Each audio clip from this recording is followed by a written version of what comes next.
복리후생이 직원들에게 뭔가 이렇게 베푸는 거잖아요. 그러니까 직원들에게 베풀어야 되는데 이게 1인 개인 사업자는 직원이 없어요. 그러니까 복리후생이 해당할 수가 없는 거죠. 근데 따지고 보면은 밥 먹은 게 혼자 밥 먹는 게 아닐 수도 있잖아요. 또 따지고 보면은 거래처 대표님이랑 같이 먹었다.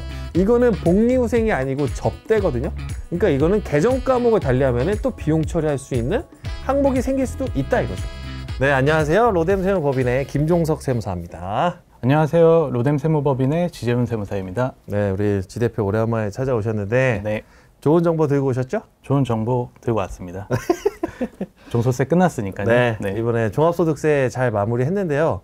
종합소득세 이제 끝났다고 끝난 게 아니죠? 그렇죠. 이제 사실 저희 성실신고 대상자의 신고도 지금 계속 진행되고 있잖아요. 매출이 높으신 분들은 이제 지금 6월까지도 신고가 진행되고 있으니까 아직 끝나지는 않았습니다. 네, 그리고 또 이게 종합소득세 끝나고 마무리 되신 분들도 한번 이 영상 보시면서 우리 사업장에 혹시 좀 이슈가 있었진 않았는지, 그리고 로뎀 세무법인에서 이렇게 결산 보고서도 열심히 드렸는데 이런 결산 보고서도 한번 음미해 보시면서 우리 사업장에 어떤 내용들을 좀 숙지를 하고 내년에는 어떻게 종합소득세를 준비해야 되는지를 좀 참고하시면 좋을 것 같아서 이 영상을 준비를 해봤고요. 오늘은 우리 지세무사가 열심히 한번 좀 설명 좀 해주세요. 종합소득세 보면서 저도 이번에 참 무서웠거든요.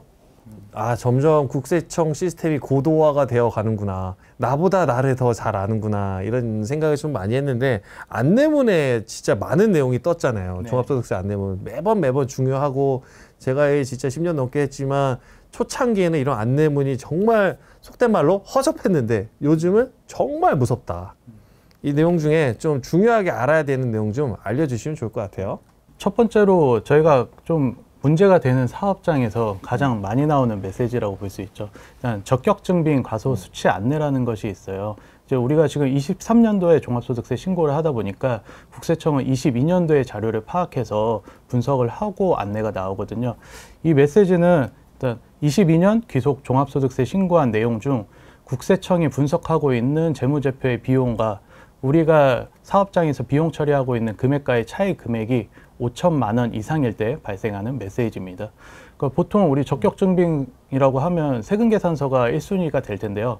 이 세금계산서는 우리가 사업 관련 경비라고 보통 모두 가정을 하잖아요. 국세청 입장에서도. 근데 신용카드 금액은 사실 사적 경비도 많이 섞여 있기 때문에 우리가 신용카드 사용 금액 중에 사적 경비를 너무 많이 넣거나 증빙 없는 사업 관련 경비를 가산세를 매긴 후에 비용 처리하거나 또는 가공경비 등을 넣어서 했을 경우에는 나오는 메시지입니다. 이럴 경우 추후 비용 처리한 금액에 대한 소명이 나올 수 있고 이런 금액들이 지속된다면 세무조사의 대상이 될 수도 있습니다. 속된 말로 우리가 이제 가짜 비용 때려 박으면은 이 안내문 찍힌다고 하죠. 아직까지도 이게 좀 무리하게 가짜 비용으로 마치 절세를 모방한 탈세를 하시는 그런 곳들이 좀 있는데, 이건 납세자가 잘못됐다라기보다는 세무대리인이 좀 잘못된 방향으로 흘러 들어간 신고를 했을 가능성이 커요. 그러니까 본인의 종합소득세 안내문을 봤는데 이게 찍혀 있다. 그러면 이거 좀 의구심을 좀 품으실 필요가 좀 있다. 말씀을 드리면 좋을 것 같고, 또 하나 무서운 거, 또 하나 소득률 저조 같은 것도 진짜 무섭잖아요. 두 번째는 이제 업종별 소득률 저조에 대한 메시지인데요. 이게 첫 번째하고 거의 같이 나오는 뭐 쌍둥이 같은 메시지긴 해요. 종합소득세 신고를 했을 때 이제 업종별, 그리고 지역별, 외형별 평균 소득률이라는 게 있는데, 우리가 뭐 인천 송도에 있는 제조업이다. 근데 업종별로 이 제조업의 평균 소득률은 10%인데 우리가 뭐 7%를 신고했다. 이럴 경우에 나오는 메시지입니다. 이럴 경우에는 이제 실제로 우리 사업장이 손실이 나거나 아니면 순이익이 낮은 경우, 아니면 사업 초기여서 초기 투자 비용이 많아가지고 비용 처리가 할 게 많을 경우에는 문제가 없는데, 우리가 매출 누락이 있거나 아니면 가공 경비가 있을 경우에는 이 소득률이 우리 업종 평균보다는 좀 높게 신고되는 것이 좀 안전하다고 볼 수 있겠죠. 이게 너무 반복적인 게 안 좋은 거잖아요. 그렇죠. 저희가 보통 실무에서 뭐 얘기하는 게 보통 2년 이상 이런 저조 메시지와 적격증빙 과소 수치가 나오는 것이 좋지 않다. 이걸 피하려고 하는 것들이 이런 메시지 때문입니다. 맞아요. 개업 초창기나 이럴 때는 어쩔 수 없이 저조가 찍힐 때도 있어요. 막 개업을 했으면은 초창기에 비용이 정말 많이 들잖아요. 매출이 발생하기 전에 비용도 발생했을 수도 있고, 내가 발생시킨 매출보다 비용이 더 많을 수도 있고. 하지만 국세청에서도 이미 알고 있다는 거예요. 이게 그 옛날 속담, 제가 매번 영상에서 말씀드리죠. 미치고 장사하는 사람 없다. 계속 그 손해보면서 장사하는 사람은 장사를 하면 안 된다고 국세청은 생각을 하는 거예요. 그러니까 소득률 저조, 이게 전국 단위로 평균을 내버렸거든요, 국세청이. 이게 참 데이터베이스가 이제 무서운 거예요. 빅데이터화를 해버린 거니까. 업종 평균, 요즘은 더 디테일하게 막 지역 평균도 내잖아요. 해당 지역에서 당신 소득률이 더 낮아. 그리고 당신 매출 큰 사업장들랑 비교했더니 왜 당신은 이거밖에 안 돼? 우리가 판단했을 때 전국 평균 소득률은 15%야. 그 소득률이라는 게 내가 매출을 100을 벌었으면은 15%를 남겼다는 뜻이거든요. 근데 이것보다도 굉장히 저조하다라는 거예요. 그래서 이게 뭐 사업 실질에 맞다면 소득률 저조를 그렇게 무서워하실 필요는 없는데, 이게 너무 리스크 있게, 아까 뭐 우리 지세무사가 계속 얘기했지만 가짜 경비 같은 걸로 적격증빙 과소수치한 상태에서 막 때려 부어가지고 어거지로 소득률 줄이는 거는 매우 위험할 수 있다. 요즘 또 이제 많이 체크하는 게 이제 가족들 인건비에 대해서도 안내문에 찍어서 나오던데, 이게 참 실질에 맞다면은 안전하기도 하지만 이게 실질에 맞지 않다라고 생각을 하기 때문에 또 이런 내용들을 찍어 보내는 거잖아요. 그러니까 실질에 맞지 않다는 게 좀 희한하긴 하지만 국세청이 그 5단위를 굉장히 좋아해요. 가족에게 지급된 인건비가 5천만 원 이상일 경우에 나오는 메시지인데, 실제로 임금을 지급하고 사업장에서 일하시는 가족에 대한 인건비 처리는 전혀 문제가 없는데, 이제 가족이 거주지가 인천인데 우리 사업장은 뭐 경북에 있다. 그런데 계속 가족 인건비를 신고하는 거는 우리가 보기에 가공의 인건비라 볼 수 있고, 또 너무 연로하신 노모에 대한 인건비를 과도하게 신고하는 것들은 가공 인건비라고 볼 수 있는 여지가 있기 때문에 꼭 주의하셔야 됩니다. 그러니까 실제로 일을 하시고 이런 분들이면은 괜찮지만 나중에 이거 안내문이 떠도 충분히 소명할 수 있거든요. 그러니까 저희 업체에는 어떤 일이 있었냐면은 되게 오래된 음식점이었어요. 근데 어머니가 대대손손 이어오시던 곳이에요. 아들이 사업자를 이어받았는데 어머니가 관여를 많이 할 수밖에 없잖아요. 80세가 너무 노모인데도 불구하고 그런 경우에 실질에 맞다. 근데 우리 지세무사가 얘기한 그런 것도 아니에요. 근데 진짜 막 연세가 80살이 넘어가시고 거동도 불편하신 분들한테 1년에 막 3, 4천만 원씩 급여를 때려붓고, 이거는 사실 맞지 않을 수 있으니까 실질에 맞는지를 먼저 판단하고 그게 맞다면 이 안내문 내용은 크게 걱정하지 않으셔도 된다. 그리고 또 소소하게 복리후생비 과다 막 이런 것도 찍힌단 말이에요. 직원이 없는 경우에는 복리후생비라는 게 있을 수가 없잖아요. 근데 대표님들이 자기의 뭐 식사 비용 같은 거를 이제 신용카드로 긋다 보면 그게 사업 관련 경비라고 생각하실 수 있는데, 직원이 없으면 복리후생비라는 게 없거든요. 그래서 그런 복리후생비 계정 과목을 사용하시면 안 되고 좀 무리가 되는 신고라고 볼 수 있습니다. 개인 사업자의 대표는 직원이 아니잖아요. 뭐 감독님은 이제 1인 법인을 여쭤보셨지만 1인 법인의 대표는 임원이에요. 그렇기 때문에 복리후생비 성격이 해당이 될 수 있어요. 근데 이제 개인 사업자의 1인 대표는 직원이 아니기 때문에 이거는 해당이 안 된다. 이게 개념을 이해하시면 돼요. 복리잖아요. 복리후생. 그러니까 직원들을 위해서 베푸는 건데 본인이 본인한테 베푼 거를 이제 인정하지 않겠다는 거예요. 이거는 더불어서 이제 부가세 공제 같은 것도 인정을 안 해주는 항목이다 보니까, 특히나 이게 500만 원 넘어가시면은 그냥 딱 찍히고 이거 부인하라고 연락도 오는 항목이에요, 실제로. 근데 이게 식사 비용이 그럼 다 복리후생비냐? 그런 건 아니잖아요. 또 거래처랑 그 식사하시는 것도 접대비 처리도 할 수도 있고, 그리고 여러 가지 항목으로도 다시 또 생각해 볼 수 있는 부분이 있으니까 꼭 복리후생비를 내가 식사했으니까 이건 복리후생비다 이렇게 생각하실 필요는 없다는 거죠. 그리고 이제 좀 넘어가서 우리가 기장처 우리 대표님들께는 종합소득세 신고하면서 이런 부분 좀 아쉬웠어요. 절세하실 수 있었는데 이런 부분은 좀 아쉬웠으니까 보강을 좀 하시면 좋겠다. 이런 것도 좀 안내를 드렸고, 그리고 우리가 이번에 감면 진짜 열심히 넣어드렸잖아요. 그럼요. 창업 감면도 다 찾아서 넣어드리고, 고용증대 같은 것도 직원이 늘면은 고용증대라는 형태로 요즘에는 세액공제도 참 많이 들어가거든요. 이런 것도 검토해서 많이 넣어드렸고, 이제 투자 세액공제라 그래서 이제 제조업 공장 하시는 분들인데 설비 투자하셨으면은 투자 세액공제도 넣어드렸고, 이런 것들을 많이 넣어드렸어요. 근데 이게 사후 관리가 필요하단 말이에요. 이런 것들에 대해서도 다시 한번 이제 또 소개해드리지만 로뎀 세무법인 결산 보고 이렇게 나갔어요. 이게 보면은 기사는 창업 감면으로 인해서 몇 % 감면을 적용을 받았다. 그리고 고용 창출 지금 2.67명을 넣으셨네요. 우리 대표님께서는. 이런 경우에 고용 창출 세액공제를 받았으니까 근로자 수를 유지하셔라. 이런 내용들을 열심히 해드렸는데 절세 방법 이런 것들도 좀 우리 유튜브 구독자분들도 좀 아셔야 되니까 좀 설명 좀 해주세요.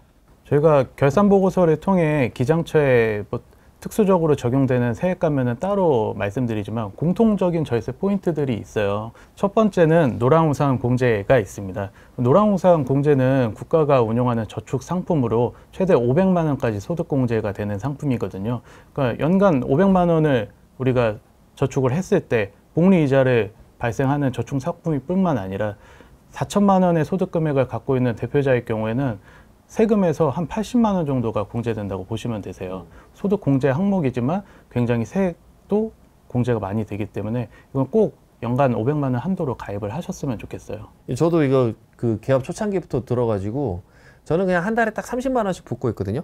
이게 한도가 소득 금액에 따라서 200, 400, 500 이렇게 잘려서 저는 400만 원 수준으로만 맞춰보자 그래서 30만 원씩 연 360을 붓고 있는데 이거 생각보다 쏠쏠하게 많이 쌓이기도 하고 저는 노후 대책으로도 생각을 해서 저는 이 노란우산 공제 소상공인들에게는 너무 좋은 것 같아요. 두 번째는 현금 영수증 의무 발행 업종에 미가맹 대상돼 있는 사업장에 가입을 꼭 하셔야 된다는 말씀을 드리고 싶어요. 기장을 할 때는 처음에 사업용 계좌를 등록해드리고 신용카드를 등록해드리고 현금 영수증 의무 발행 업종 사업장은 꼭 가맹점으로 가입하라고 안내를 드리는데 24년도에 계약하는 우리 기장 거래처 분들이 있잖아요.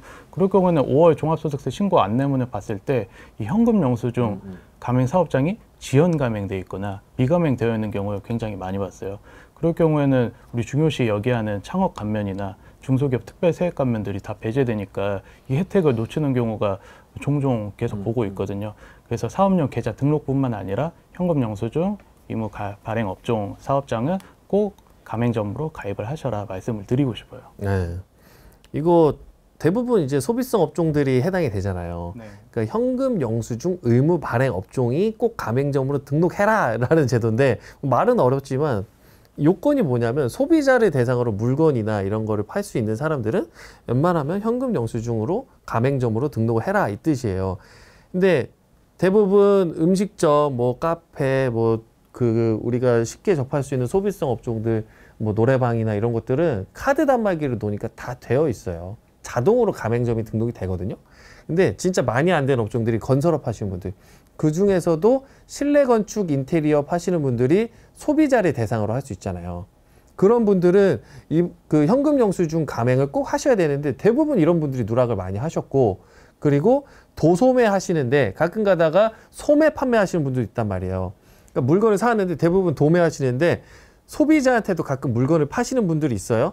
이런 분들이 소비자한테 물건을 판매하게 되면 현금 영수증 의무 발행을 해야 되는데 액수가 좀 소액이니까 그냥 누락하고 가시는 경우도 있단 말이에요. 이런 경우에 좀 많이 주의하셨으면 좋겠다라는 내용이니까 그러면 나 홈택스나 이런 데서 현금 영수증 가맹한 적 없는데 라고 생각하시는 대부분의 사업주들은 괜찮다. 왜냐하면 신용카드 단말기를 놓으셨기 때문에. 하지만 제가 주로 말씀드린 업종, 실내 건축 인테리어 파시거나 도소매 하시는데 가끔가다 소비자한테 물건 파시는 분들은 꼭 넣으셔라. 이게 포인트예요. 그리고 또 다른 것들도 간략하게 좀 설명 좀 부탁드릴게요.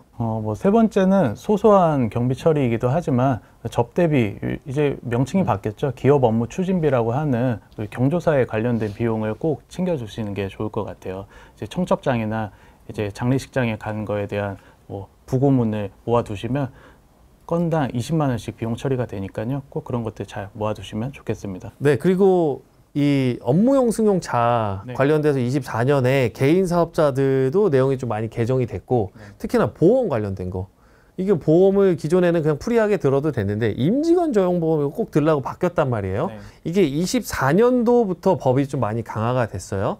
그러니까 그 전까지는 성실 개인 사업자라 그래서 매출이 큰 개인 사업자만 임직원 전용 보험을 가입하라고 했는데 24년부터는 더 낮췄어요. 복식장부 대상자부터 임직원 저용 보험을 꼭 가입을 해라. 이렇게 개정이 됐는데 조금의 융통성을 뒀어요. 그러니까 한 대까지는 괜찮은 거예요. 근데 한 대를 초과해서 두 대째부터는 이제 임직원 전용 보험을 꼭 들어라. 이것도 근데 최근에 유튜브 댓글 많이 달리더라고요. 그러면 한 대는 경차고 한 대는 승용차인데 들어야 되냐 이렇게 물어보셨는데 경차는 상관없어요. 경차 빼고 그냥 승용차로만 따지는 거예요. 우리가 뭐 SUV 뭐 이런 차량들 있잖아요. 화물차 이런 거 다 빼고 경차도 빼고 오토바이도 다 빼고 그냥 승용차 같은 차량들만 놓고 봤을 때 2대 이상부터는 꼭 임직원 전용 보험을 가입을 하셔라. 언제부터? 갱신 시점. 이제 갱신 시점이 왔잖아요. 24년 자동차 보험 갱신 시점일 때 임직원 전용 보험을 들어라. 이렇게 법령이 바뀌었는데 임직원 전용 보험 뭐냐 이렇게 또 물어보세요. 운전자 보험 특약을 모두 운전, 뭐 배우자 한정, 뭐 이런 거 가입하시잖아요. 뭐 그런 거 하지 말고 임직원, 우리 사업장에 임원이나 직원으로 등록된 사람들만 운전을 할 수 있게끔 특약을 걸라는 거예요. 이게 임직원 전용 보험이니까 이런 보험을 드시면 좋을 것 같아요. 그러면 이제 개인 사업자 특성상 사업자에다가 차량을 등록한 경우에도 좀 선택할 수 있겠죠. 임직원 전용 보험이 좀 특약을 거는 보험이다 보니까 조금 비싸요. 그래서 좀 선택적으로 하시면 좋을 것 같아요. 이건 그냥 제 팁이니까 비싼 차 같은 경우는 좀 편하게 드시고 좀 저렴한 차를 2대째부터니까 임직원 전용 보험을 드시면은 좀 저렴하게 드실 수 있지 않을까. 조금 보험료를 아낄 수 있는 팁 정도로 생각해 주시면 좋을 것 같고요. 기장처 대표님도 우리 유튜브 많이 보는 걸로 알고 있어요. 이거 결산 보고서 법인 때도 나갔지만 개인 때도 나갔어요. 이거 좀 유의해서 살펴봐 주시면 좋을 것 같아요. 제가 이제 좀 도움이 되실 법한 내용들 열심히 우리 직원들 동료에 가면서 담아놨단 말이에요. 근데 안 보시면 어떡해요. 보시고 좀 도움 되시기를 바라겠고요. 우리 유튜브 구독자분들도 이 영상 보시고 내년 종합소득세 잘 준비하셔가지고 내년에는 절세도 조금 더 하시고 안전한 세금 신고하시고 도움 필요하시다면 로뎀 세무법인에 또 세무기장문의나 이런 절세 문의도 해주시면 좋으니까 편하게 또 문 두들겨 주시고요. 네, 우리 지세무사도 우리 저랑 함께하는 파트너 세무사기 때문에 자주 초청해서 또 다음 영상에서 또 소개 한번 해드리도록 하겠습니다. 감사합니다. 감사합니다.